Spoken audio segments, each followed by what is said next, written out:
Paramashivoham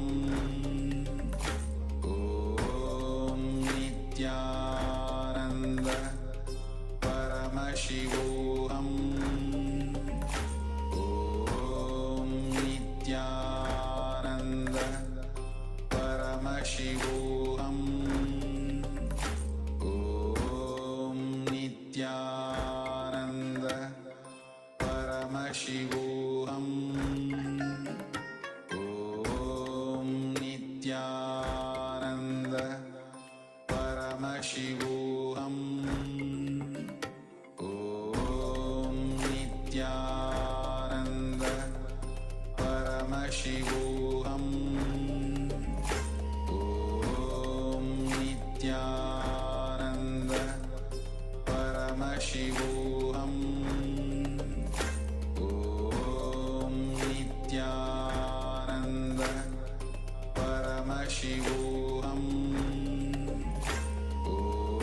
Om Nityananda Paramashivoham Om Nityananda Paramashivoham Om Nityananda Paramashivoham Om Nityananda Paramashivoham Om Nityananda Paramashivoham Om Nityananda Paramashivoham Om Nityananda Paramashivoham Om Nityananda Paramashivoham Om Nityananda Paramashivoham Om Nityananda Paramashivoham Om Nityananda Paramashivoham Om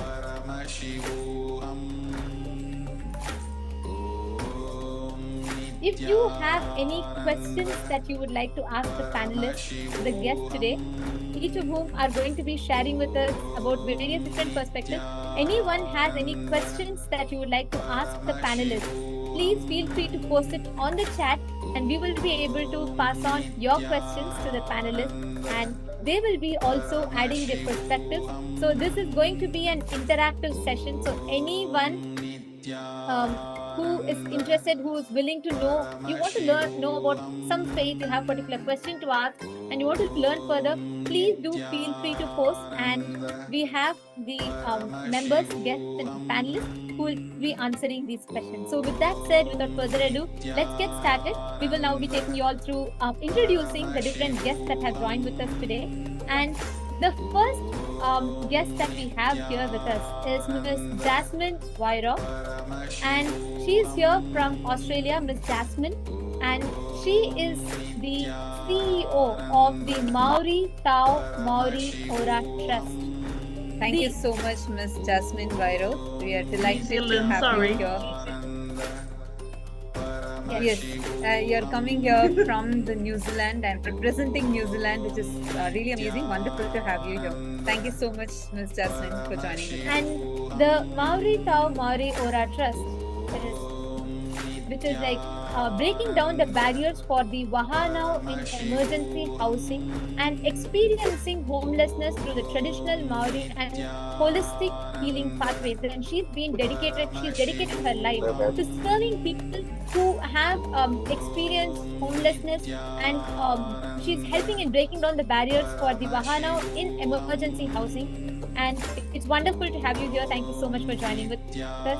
And next, joining with us, we have Reverend Douglas Foley, who is representing the Christianity faith here, and he is also joining with us from New Zealand. Reverend Douglas has a spiritual descent from the Maori Tohunga line and the Christian missionary line. He worked as a sheet metal tradesman and now he's an ordained Anglican priest. and he has been a youth leader and coordinator, including running a Christian home for students. Thank you so much, Reverend Douglas Foley, for joining with us here. We're delighted to have you as a part of our Interfaith panel.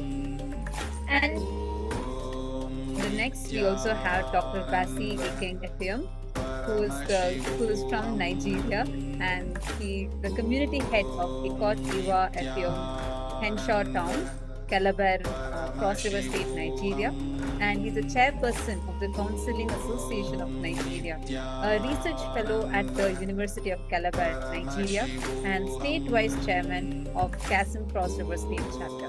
So thank you so much, Dr. Basi. It's wonderful to have you. Thank you so much. Really grateful. Yeah, sure.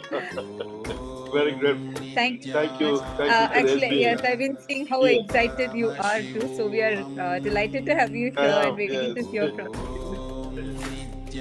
Great. Thank you so much. And now joining with us, we also have Reverend Henry Abiose Alexander Solomon Samuels, who is the president of the Council of Churches of Sierra Leone, and he's here representing the Republic of Sierra Leone. Thank you so much, Reverend Henry. Thank you so much for joining with us here. And next, we are excited to welcome back Her Excellency, Her Majesty, Dr. Queen Evelyn Ayo Honesty Levin, and she is the resident ambassador of the State of African Diaspora, the SOAD, in Nigeria. She is the Dean Ambassador and Executive President, the CEO of the Southwest and African Forum Federation, the SWAFF, the SWAF.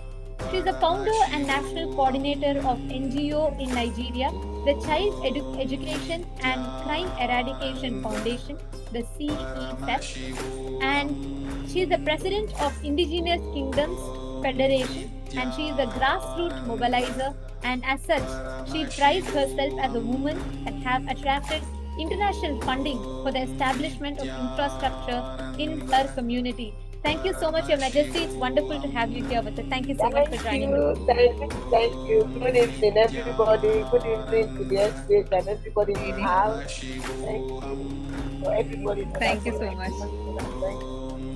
And next, we have Mr. Adam Tolet Ol Warbu, and he's the Maasai leader working to achieve stronger human rights and environmental representation in the Tanzanian decision making. He supports the preservation of his local, the Parakio culture, and contributes to peacemaking and biodiversity conservation. And he is the secretary of Paisido Parakio Pastoralist Indigenous Community Development Organization, and he is dedicated to promoting sustainable development and preserving the cultural heritage of the indigenous pastoralists through the utilization of local resources and active community participation. He is here joining with us from Tanzania. Thank you so much, Mr. Adam. Thank you so much for joining with us. It's wonderful to have you here. And we thank all the panelists and guests that have joined with us. It's wonderful to have all of you here. We are looking forward to having an enlightening discussion. We also have another guest joining with us today, Ms. Baljit Kaur from Los Angeles. She is here. Nityanandam, thank you so much for joining with us. And Ms. Baljit has had a long relationship with KAILASA. She's been working very closely with us for many years now, and it's been wonderful, absolutely wonderful to have you. Thank you so much, Ms. Baljit. Thank you for joining with us today. Thank you for inviting me. Thank you so much. And we thank all the esteemed panelists and guests. We are looking forward to a wonderful discussion. And I would like to start this panel by asking all of you to take a minute to share with us about the understanding or the significance of enlightenment in the faith that you are representing. Each of you are here representing various different indigenous civilizations, indigenous traditions and culture. And I would like to request each of you to take a minute, and if you could give us a short a brief of what is the historical perspective of enlightenment in your religion. What is its significance and how important it is? And I'd like to start by inviting Dr. Bassi, if you would like to go ahead.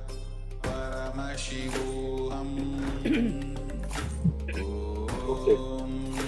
The significance of enlightenment in our religion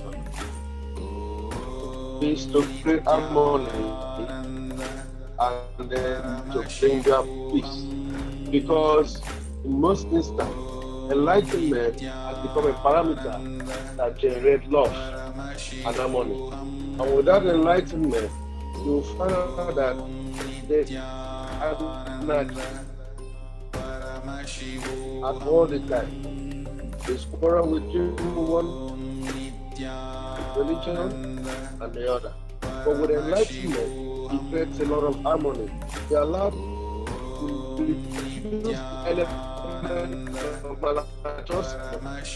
You find out that the people are emotionally stable, reduces anxiety, and also reducing a particular community. The tenet is honestness, bring about love and unity in all facets. You see, we also generate the love for spirituality for one another, the love for humility for one another, the love for progress for one another. But when enlightenment is not seen at all, the tendency is you see hatred, anger, fight, struggle. The enlightenment is a parameter that generates strength for hope. And enlightenment also creates an harmony within the society. So if we leave religion aside and stay off it, you'll find out that the growth and development of humanity will be more of increase and it will be more of benefit to the society. And it will now generate peace and harmony. That's the way I see enlightenment. Enlightenment is also a parameter for awareness, creating awareness and uplifting advantage instead of disadvantage in terms of religious anarchy. In fact, that the individual starts knowing about the other person and started respecting the parameter, the spiritual parameter of the other person as spiritual. So the facets of enlightenment has to do with spiritual growth. That's what I see. Thank you very much. Thank you so much. Thank you so much for that very beautiful answer, Dr. Bessing. And as you beautifully put it, enlightenment is it is crucial across every faith. It is crucial because it nurtures. It's not just for releasing stress or anxiety, but at a very core level, as human beings, enlightenment is like taking the next step forward in the way we exist. Thank you for that very beautiful answer. And next, I would like to call upon Mr. Douglas. If you could please share with us about the significance of enlightenment in Christianity.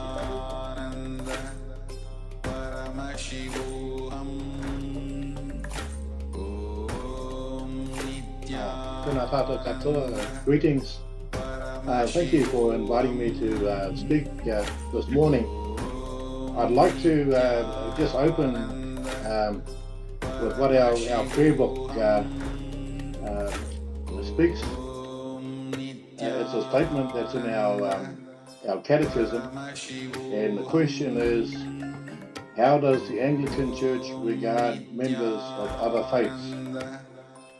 Anglicans believe that all people are created in God's image and need to find meaning and purpose beyond themselves. All living faiths witness in some way to the reality of God, but in Jesus Christ, God's revelation is unique. And so I'd like to, in the context of our meeting, as Christians, we do recognize other faiths. And I'm not here to look for what we disagree with. I'm here to look at the things that we agree with. And it's my belief that there is a creator, Yahweh, the Hebrew God, and that there is that we're created in God's image, but we're separated by sin. And that to be reconciled with God, we need to have a Redeemer to connect us back And the Redeemer is Yeshua, Jesus Christ, our Savior.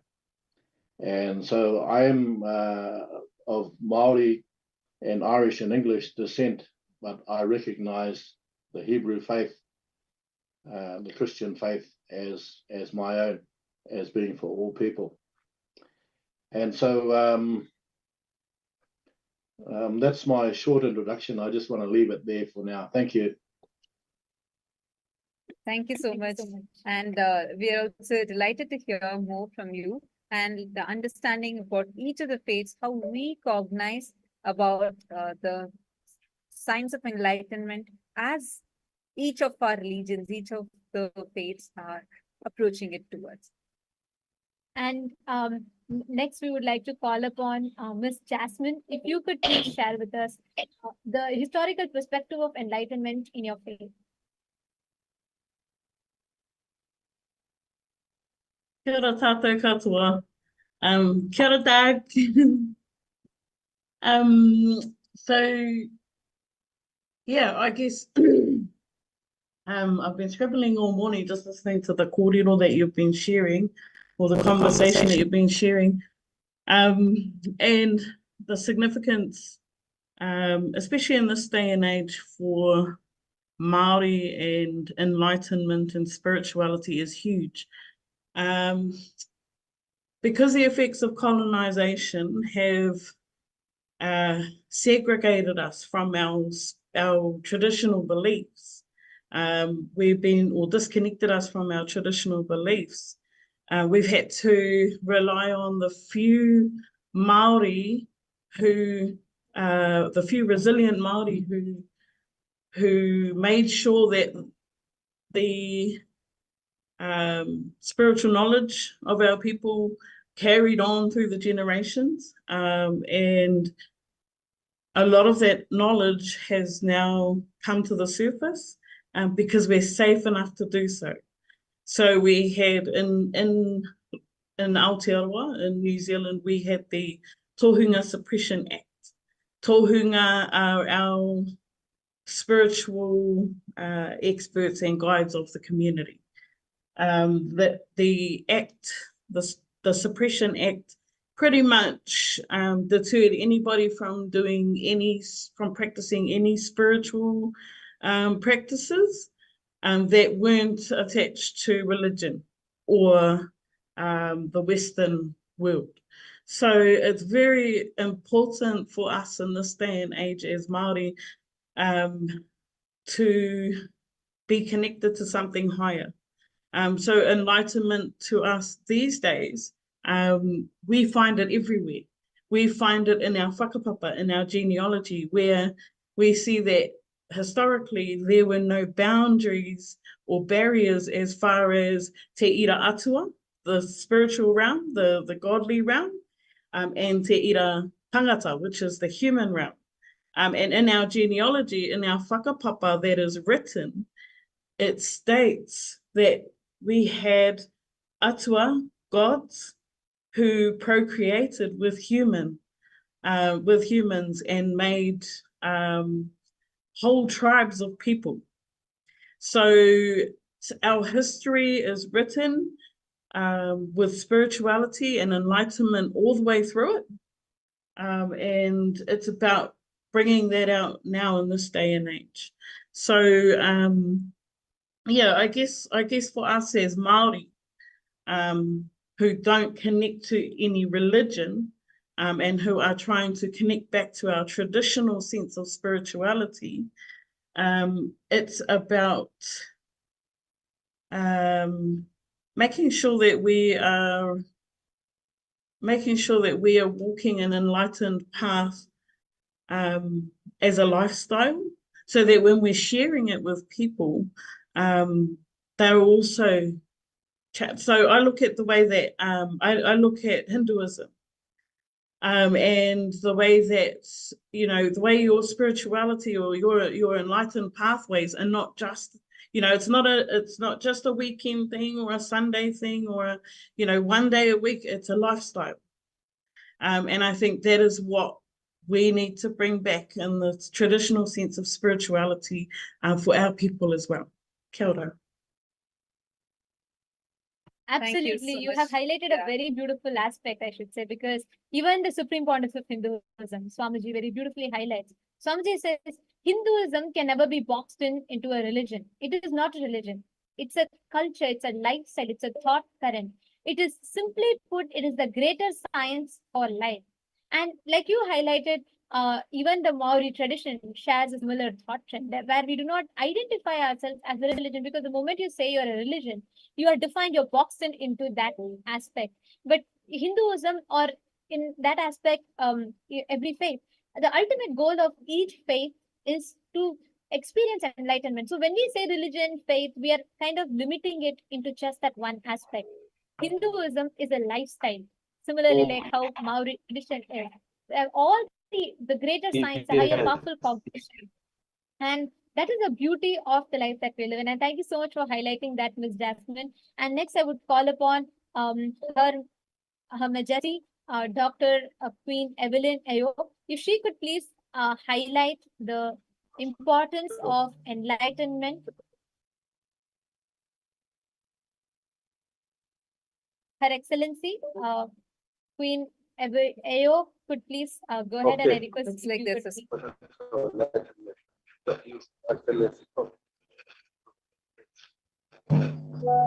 Okay. Like me. Go ahead. Right with me.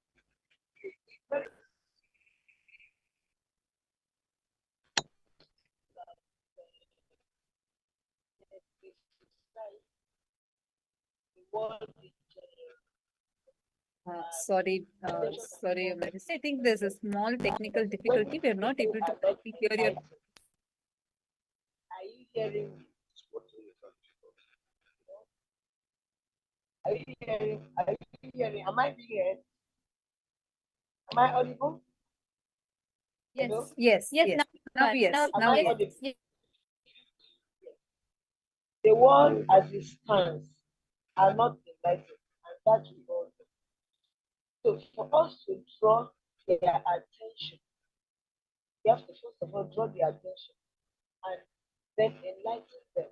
And we have to enlighten them with natural things as regards to religious matters, interfaith matters, non-religious matters, and every matter that happens to do with nature. The total nature is very important that the world a lot of people are interested in the world going around. Sorry, Majesty, just I'm so sorry to they are interrupt, just but born. there seems to be a technical glitch. We are not able to hear you. Your audio is very soft. Please, would you be able to kindly fix that? You're sharing something very interesting, but we're not able to hear you clearly. Speak up. Can you hear me now? Yes, shut up. Can you hear me? Am I being heard? Yes. Okay. Okay. What I was trying to explain is that the society, the world in general, is filled with people who are just born without mission, without vision. And so when they are lost, we must be able to create enlightenment for them to understand the nature, the law of nature, to understand that the creation itself is a blessing to us. So a lot of people are just born. They just born to the world. They stay for 50 years, 60 years, 70 years, 80, 90 years, and just die and go away without being enlightened, without appreciating the nature, without appreciating the creation, without appreciating what brought them to life. So this importance of enlightenment is very, very necessary, that we must continue to sensitize the world, sensitize the society on the need to identify with humanity, to identify with the nature, to identify with our own real living as human. Because we have so many living things. We have the dogs, we have the animals, we have the snail, we have every other living thing created by the same creature, but we are special And so we must educate human beings on why they should be enlightened to understand their being, understand that they must love one another, irrespective of their religion, irrespective of their culture, irrespective of their social whatever, irrespective of ethnic, relationship. They must be able to love one another, no matter what the situation is. So this enlightenment is very, very important at this stage of time, because a lot of them you can't query them in the sense that many of them don't know. So we must create this sensitization and enlightenment for them to understand that loving one another, loving humanity is number one. That's the first key, that God loves us to create the world for us to come and be, to make us to be in a peaceful world, to make us to be in a peaceful society, to make us to see one another. Why do we kill ourselves? Why do we create issues that will generate killing at the end of the day? Why do we create violence at the end of the day? So we must be able to sensitize the communities, the societies, the kingdom, and make them understand. And I particularly pick my interest on religious leaders. We must talk to the religious leaders to tell their followers the truth about humanity, about interfaith, about real love. Let love lead. When love leads, the world will be at peace. Everybody will be at peace. There will not be any crisis. There will not be any chaos. I cannot kill my brother. I cannot kill my sister. I cannot kill myself. I cannot do a thing that will cause crisis in the community. So sensitization and enlightenment is very, very important. And I want to thank the SPH for creating this particular conference to enable us to talk to ourselves. The world is one. The society is one. The humanity is one. We are not separated. So who brought this to us? Why are we here? When did we get here? May the Almighty help us to get out of this situation so that we'll get back to love our brothers and sisters and be as one. Thank you. Thank you. Thank you so much, Your Majesty. That is so beautiful actually to listen to, whether the message of love and how we have to be in peace with peaceful coexistence in oneness. And as you beautifully shared, Swamiji, the Supreme Pontiff of Hinduism, is literally bringing this one thought current of oneness as a fundamental core existence into each one of us. Like right now, we have thousands of participants who are sitting across various time zones and different countries, resonating with this one thought current. And you also highlighted something important, like why do we have war? Why do we kill each other? Why do we have violence? Why do we have all these in the first place? And this only reminds me of the reason, I think in the last year, the Supreme Pontiff of Hinduism had a global conference with many world leaders, and Swamiji had made this as a very important statement, how it is high time for humanity to experience this enlightenment, the super conscious breakthrough, whether it is for a climate crisis or it is for peaceful coexistence. Like, we should start focusing on increasing the longevity of human beings than focusing on bioweapons. And this was a message of the Supreme Pontiff of Hinduism. And Swamiji has been spreading this message since the very beginning and empowering individuals from around the world with this one message of having that peaceful coexistence, oneness, with this collective consciousness that we all are, with a fundamental cognition and context of oneness. So actually, this also reminds me of what the Supreme Pontiff of Hinduism had very recently in an international conference highlighted when Swamiji, the Supreme Pontiff of Hinduism, was giving his message to presidents and heads of states of various countries. At that moment, at that point, the Supreme Pontiff of Hinduism had highlighted, saying that It is time that all the faiths, leaders, the stakeholders come together, setting aside all the differences, and for all of us to look at the larger goal of super conscious breakthrough for humanity. At every level, all the faiths, all the cultures and civilizations are in need of this super conscious breakthrough. End of the day, like you beautifully were saying, Your Majesty, you were highlighting, right? At the end of the day, all these warfare, violence, everything, if we should set it all aside to seek for that enlightenment, for that highest purpose. And every religion, whatever name we call it, we all walk towards that path. And it is important for us to set aside the differences and recognize that and work towards for that. So thank you so much for highlighting that very beautifully. And I would now like to call upon Ms. Baljit Kaur, who is joined with us, Nityanandama. And I would like you to highlight the importance of enlightenment. Thank you very much. I hope you can hear me. Good. Yes, we can. Yes, yes, absolutely. Thank you. Yes, Thank you yes, very much yes. for inviting me.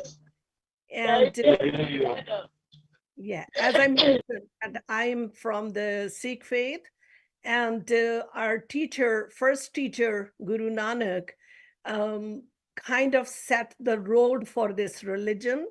And he was born in 1469, so that was, it's kind of a modern religion. And it's the interfaith religion, where it's not only that we recognize the different religions, but we actually add in their writings into the holy book. So we worship, or we recognize them as teachers or the gurus in our holy book, and we give the same respect to them as we give to our 10 teachers. So the basic enlightenment in Sikh religion, as our Guru Nanak started, that Aad Ant Ek Hai Avatara Soi Guru Samjho Hamara. The God who was way before us, and he's going to be way before after us, and who is existing right now, is our teacher. So all of us has to realize that. And enlightenment for in Sikh religion is only the understand why we are here, what we are doing, and to be awakened with the knowledge of this. If we relate ourselves with the nature and with things around us, and we give respect and recognition to each and every creature on this earth, and give them equal importance, only then we can be enlightened. If we feel ourselves we are better than others, then we are not enlightened at all. So he also said, Balhari Kudrat Vasya, Tera Ant na jai lakhya. And we human beings, we cannot see the end of it. We cannot see that God's limitations are here, but we can see that he has, we know that he is living in us, and we are living in him, and he is everywhere, all around us. And the existence of God that we need to be awakened about is that we see a tree growing from a little tiny seed to a tree. And we see the growth of nature around us. We see the animals. We learn from each and everything around us. Khalak, khalak, khalak mein khalak. He is the one who started it, and he is living in us. He created the creation, and he lived into the creation. So to find him, we have to stay into the creation. That is our enlightenment. And we live with his hukum and with his order. Thank you. So beautiful. Thank you so Actually, much, Ma Baljit. yeah. Thank you so much for highlighting this. Ma Baljit, I just also wanted to highlight something in Swamiji, the Supreme Pontiff of Hinduism, very frequently says how the Sikhism is also literally a part of Hinduism. Like, it's all of us are part of the same family, and how we share such similar fundamental cognitions. If you see, like whether the same, because what you just shared is very, very, very, I should say the same thing of what Hinduism also stands for. And unless we have this oneness, where we see everything with that equanimity, where we see everything, where that everything is from the same source. Unless we see that, unless we recognize that, there is no enlightenment. And also you said about how seeing your teacher in everything you see as your guru, and you learn from that. That's how life teaches you. So each of these cognitions, Swamiji himself has actually revealed these in the Jivan Mukti book, called as the Living Enlightenment book. And it's so beautifully, I am just seeing how all of us are sharing such powerful way, many things in such a sync, meaning each one of us are approaching this truth in multiple different dimensions, different angles. And it's so lovely to see how much of the oneness is there, even in the way we are approaching it. And So actually, listening to this is absolutely thrilling, I should say, because even in this small group that we are here, the kind of thought currents each of us are approaching enlightenment from is different. And still, very beautifully, nothing conflicts the other. It all is coming together towards the same goal. And this is actually bringing me to the next topic of our discussion, the next segment of this interfaith conference, which is, can different paths lead to the same enlightenment? What is your take on this? Do you think different faiths, different paths like Christianity, like Islam, Sikhism, Jainism, Hinduism, can multiple